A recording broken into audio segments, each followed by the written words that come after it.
A Simple History, Epic History TV collaboration.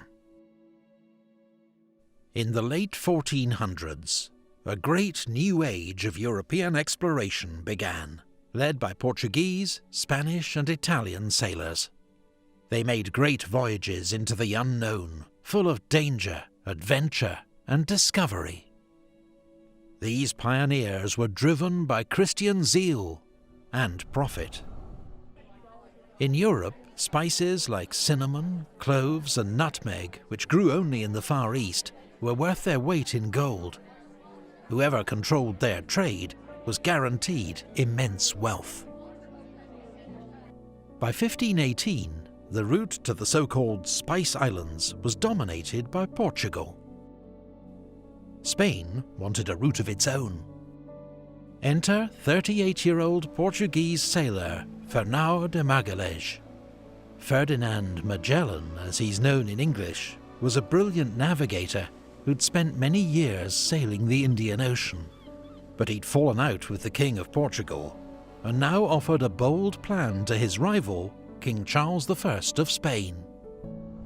Magellan believed it was possible to sail around the New World and reach the Spice Islands from the east, since, contrary to popular myth, it had been widely accepted for centuries that the Earth was round. King Charles accepted Magellan's proposal and helped him assemble an expedition with 270 crew and 5 ships known as carracks.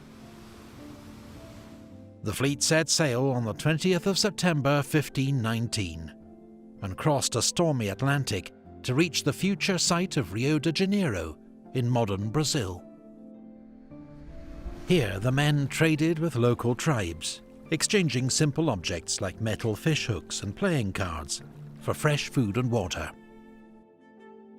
Magellan continued south until winter storms forced him to camp at Puerto San Julian. There, Magellan faced a mutiny led by Spanish officers convinced he was leading them to their doom.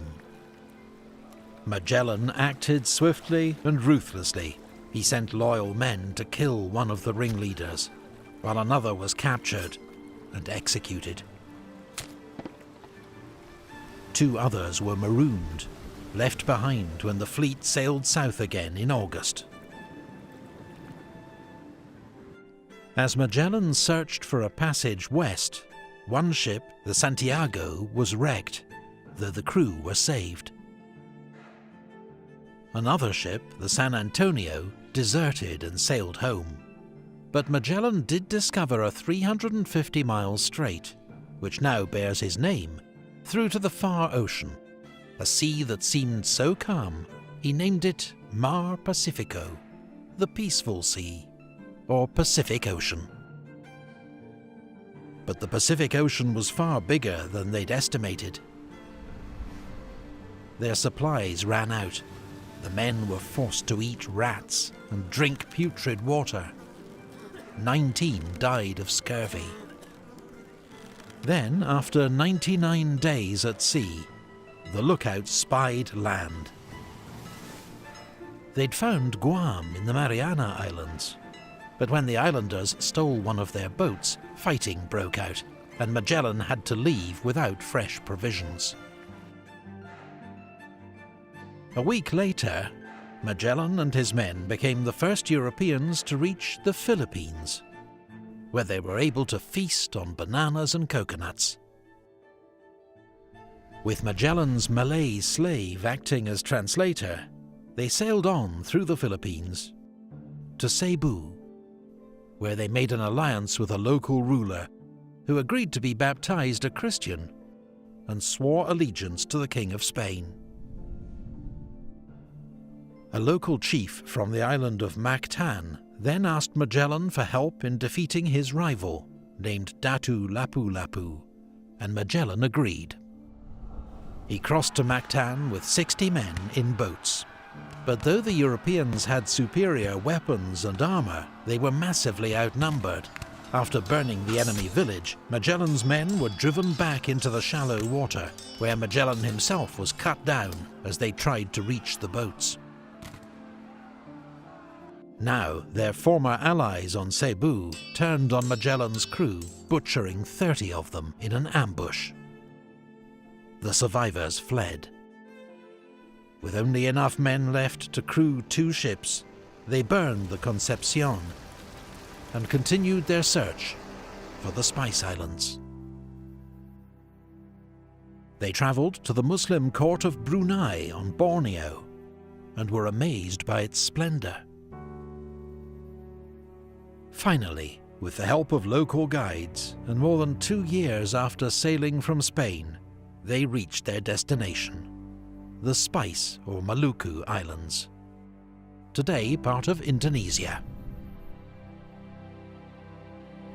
They traded everything they had for all the cloves their 2 ships could carry. But as they prepared for the long voyage home, the Trinidad sprang a leak and had to stay behind for repairs. Its crew later tried to return to Spain across the Pacific, but most of the men became sick or died. The survivors had to return to the Maluku Islands, where they and the Trinidad were captured by the Portuguese. The Victoria, the last and smallest ship of Magellan's fleet, sailed west for home, captained by Juan Sebastián Elcano. Crossing the Indian Ocean, it took 9 weeks of battling headwinds before they could round the Cape of Good Hope. The men began to starve once more. 21 died before they found fresh provisions at Cape Verde. On the 8th of September 1522, almost exactly 3 years after their departure, the famished, exhausted crew of the Victoria cast anchor at Seville, Spain. Just 18 of the original crew of 270 had made it home. But what they and Magellan's expedition had achieved was astonishing. The first voyage of circumnavigation around the world. Mankind at last had final conclusive proof that their planet was a sphere, and a greater idea than ever before of its vast size. It was an incredible feat, not repeated for 58 years, when an Englishman named Francis Drake made his own remarkable voyage around the Earth. This video was made with our friends at Epic History TV. Watch the other half of this exploration double bill with the story of Francis Drake here. And if you don't already, why not subscribe to both channels? And click the bell to get notified of every new video.